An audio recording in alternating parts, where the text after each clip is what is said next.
ایک ایسی داستان جسے سن کر آپ کے رونگٹے کھڑے ہو جائیں گے، ایک بھٹکتی ہوئی پرچھائی کی پر اسرار و خوفناک داستان پرچھائی۔ السلام علیکم دوستو، پیش خدمت ہے آج کی horror story پرچھائی last episode. Muhammad Bakhsh چند معتبر لوگوں کے ساتھ وڈیرے کی اتاق میں گل شیر کی سزا کے سلسلے میں جب آیا تھا تو اس وقت وڈیرے کے ساتھ ان لوگوں کی تلخ کلامی ہو گئی تھی، اور تب وڈیرے سالار خان نے ان پر یہ بات آشکار کر دی تھی کہ وہ ہر صورت میں بٹ سائیں محمد ملوک کو قتل کر کے رہے گا، کیونکہ وہ اس کی بیٹی سومری کے ساتھ کارو تھا۔ یہی وجہ تھی کہ لوگوں میں وڈیرے کے خلاف نفرت پھیلنے لگی۔ ان کی بٹ سائیں سے عقیدت کا یہ عالم تھا کہ انہیں وڈیرے کے مقابلے میں اپنی کم مائیگی کی بھی پرواہ نہیں رہی تھی، اور وہ بڑی تعداد میں حویلی کے گرد گھیرا ڈالے ہاتھ بلند کر کے چیخ چیخ کر کہہ رہے تھے، ہم وڈیرے سالار خان کو بٹ سائیں کا قتل نہیں کرنے دیں گے، وہ کارو نہیں ہے، ہم گوٹھ میں خون کی ندیاں بہا دیں گے۔ ادھر وڈیرا سالار خان حویلی کے اندر اپنے کمرے میں غصے سے بری طرح پیچ و تاب کھا رہا تھا۔ اس کا بس نہیں چل رہا تھا کہ وہ باہر موجود سب کو گولی سے اڑا دے۔ کمرے میں اس وقت اس کے منشی جمعہ خان کے علاوہ چند خدمتگار بھی موجود تھے۔ جب باہر موجود لوگوں کا شور حد سے تجاوز کرنے لگا تو وڈیرا سالار خان یکدم اپنے مونڈے سے اٹھ کھڑا ہوا اور مارے تیش کے کپ کپاتے ہوئے بولا، ارے منشی بابا، میری بندوق تو لے کر آ، میں ابھی ان پر فائر کھولتا ہوں۔ منشی جمعہ خان جو کافی دیر سے کبھی وڈیرے کے غصے کو سرد کرنے میں مصروف تھا تو کبھی بار بار باہر جا کر مشتعل لوگوں کو سمجھانے کی کوشش کر رہا تھا، اس نے وڈیرے کے پیمانہ صبر کو چھلکتے دیکھ کر ہاتھ جوڑ دیے اور عاجزی سے بولا، سائیں وڈا، چھوڑیں ان کتوں کو، بونک بونک کر خود ہی چلے جائیں گے، کیوں ان کے گندے خون سے اپنا ہاتھ خراب کرو گے؟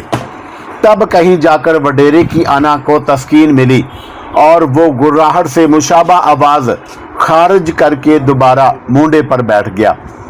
غیظ و غضب کے عالم میں اب بھی اس کے نتنے بھینسے کی طرح پھول پچک رہے تھے۔ دفتن باہر ایک ذرا مختلف قسم کے شور کی آواز ابھری، مگر یہ آواز کہاں تھی؟ یہ تو گونج تھی کسی گاڑی کی، موٹر کے انجن کی گونجدار آواز۔ وڈیرے کے ساتھ منشی جمعہ خان بھی چونک گیا۔ منشی جمعہ خان نے باہر جانے کا ارادہ کیا ہی تھا کہ اچانک ایک خدمتگار بدحواسی کے عالم میں دوڑتا ہوا کمرے میں آیا، سائیں بھوتار، وہ باہر پولیس آئی ہے۔ اس اطلاع پر وڈیرے کو جیسے سانپ سونگ گیا۔ پہلے تو وہ یہی سمجھا کہ یہ گوٹھ کے متعلقہ تھانے کی پولیس ہوگی، لیکن جب مذکورہ خدمتگار نے یہ بتایا کہ پولیس کی 2 گاڑیاں ہیں اور شہر سے آئی ہیں، نیز ان کے ہمراہ مرحوم حاجی صاحب کا بیٹا داد محمد اور تحفظ مرشد کمیٹی کے محمد بخش اور رسول بخش بھی ہیں، تو وڈیرے سالار خان کا ماتھا ٹھنکا۔ تب پھر باقی کی کارروائی آنن فانن انجام پذیر ہوئی۔ داد محمد اور محمد بخش وغیرہ نے شہر جا کر اعلیٰ حکام سے بالمشافہ رابطہ کر کے انہیں ساری صورتحال سے آگاہ کیا، اور ساتھ ہی گوٹھ کے تھانے کے انچارج انسپکٹر علی جا کے عدم تعاون کی بھی شکایت کی۔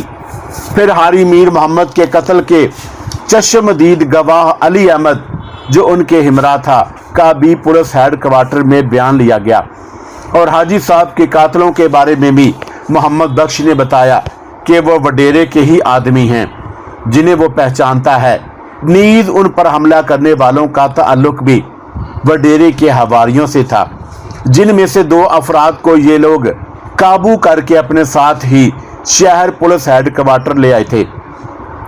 اس کے بعد وڈیرے سالار خان کو گرفتار کر لیا گیا۔ انسپکٹر علی جا کا فی الفور تبادلہ کر کے ایک دوسرے فرد شناس اور غیر جانبدار انسپکٹر کو متعین کر دیا گیا، اور اسے میر محمد اور حاجی کے قتل کیس کا تفتیشی افسر بھی مقرر کر دیا گیا۔ میر نواز کو رہا کر دیا گیا۔ داد محمد اور محمد بخش وغیرہ کو پوری تسلی تھی کہ وڈیرے سالار خان کو اب کڑی سے کڑی سزا مل کر رہے گی، وہ اب نہیں بچ سکتا۔ رے گزار میں ٹھٹھرتی ہوئی چاندنی چٹکی ہوئی تھی۔ رات کا گہرا سکوت چہار سو پھیلا ہوا تھا۔ بٹ سائیں کی جھونپڑی کے اندر بڑا دل فگار منظر تھا۔ اندر بٹ سائیں اور سومری آپس میں بڑے دلگیر انداز میں محوے کلام تھے۔ ملوک، اب میرا انتظار، میری بے چینی ختم ہو گئی، اب میں واپس جا رہی ہوں ملوک، ہمیشہ ہمیشہ کے لیے۔ سومری کی آواز میں رقت امیز لرزش تھی۔ ادھر ملوک کی حالت ابتر ہو رہی تھی۔ وہ شدید تصویر غم بنا مغموم نظروں سے سومری کو دیکھے جا رہا تھا۔ وہ جانتا تھا کہ سومری اب ہمیشہ کے لیے اس سے جدا ہونے والی تھی۔ جدا تو وہ مرنے کے بعد ہی ہو گئی تھی، مگر ایک بے چین روح کی صورت میں اس سے ملتی رہتی تھی، اور سومری کی اصل بے چینی وہ خود تھا۔ سومری دراصل یہ چاہتی تھی کہ وہ اپنے باپ وڈیرا سالار خان کو، جو اسے ہلاک کرنے کے بعد اب اس کے محبوب محمد ملوک کو بھی کارو قرار دے کر قتل کر دینا چاہتا تھا، کیفر کردار تک پہنچائے۔ وہ محمد ملوک کو اپنے باپ کے خونی انتقام سے بچانا چاہتی تھی۔ اب اس کا یہ مقصد پورا ہو چکا تھا۔ اس کے باپ کو پولیس شہر کی جیل میں لے جا کر بند کر چکی تھی۔ اس پر دوہرے تہرے قتل کا مقدمہ چل رہا تھا۔ فرد جرم بھی اس پر عائد ہو چکی تھی۔ وہ اب تختہ دار کے قریب تھا، لہذا سومری کو اطمینان ہو چکا تھا کہ اس کے محبوب محمد ملوک کی جان کو اب کوئی خطرہ نہیں رہا۔ سومری، تو نہ جا سومری، میرے لیے تو تیری پرچھائی کا ہی دیدار کافی ہے، محمد ملوک ڈبڈبائی آنکھوں سے بولا۔ اس کا لہجہ بڑا درد انگیز ہو رہا تھا۔ سومری کا دل بھی اپنے محبوب کو ازردہ دیکھ کر تڑپ کر رونے لگا۔ وہ ازردہ لہجے میں بولی، میرے سریجن، یہ میرے بس میں نہیں، کیونکہ اب میرا یہاں کوئی مقصد نہیں رہا۔ اب مجھے عالم ارواح کی طرف لوٹنا ہی پڑے گا۔ میں نہ چاہتے ہوئے بھی خود کو جانے سے نہیں روک سکتی۔ مجھے آخری بار دیکھ لے، میں بھی تیرا آخری دیدار کر لوں۔ اللہ سائیں تجھے سلامت رکھے۔ کاش سومری میں بھی تیری طرح تیرے باپ کے ظالم ہاتھوں قتل ہو جاتا، پھر ہم ایک ہو جاتے۔ محمد ملوک کے لہجے سے مایوسی مترشے تھی۔ تیرے بغیر میں کس طرح زندہ رہ سکتا ہوں؟ تو اپنی زندگی کا مقصد انسانوں کی بھلائی بنا لے اور عشق حقیقی میں غرق ہو جا۔ یہی کچھ کرنے تو میں اس ویرانے میں آ بیٹھا تھا، مگر تم۔ اچانک محمد ملوک کو محسوس ہوا جیسے جھونپڑی میں گہری خاموشی چھا گئی ہے۔ اس کا سر جھکا ہوا تھا۔ اس نے سر اٹھا کر دیکھا تو سومری غائب ہو چکی تھی۔ اور بٹ سائیں کا آج بھی یہی معمول ہے۔ وہ صبح تا شام نادار اور حاجت مند لوگوں کی دعاؤں کے ساتھ داد رسی کرتا رہتا تھا اور رات میں قبرستان چلا جاتا ہے۔ سومری کی قبر کے سرہانے چراغ روشن کرتا ہے اور پھر رات کے پچھلے پہر اپنی جھونپڑی کی طرف واپس لوٹ آتا ہے۔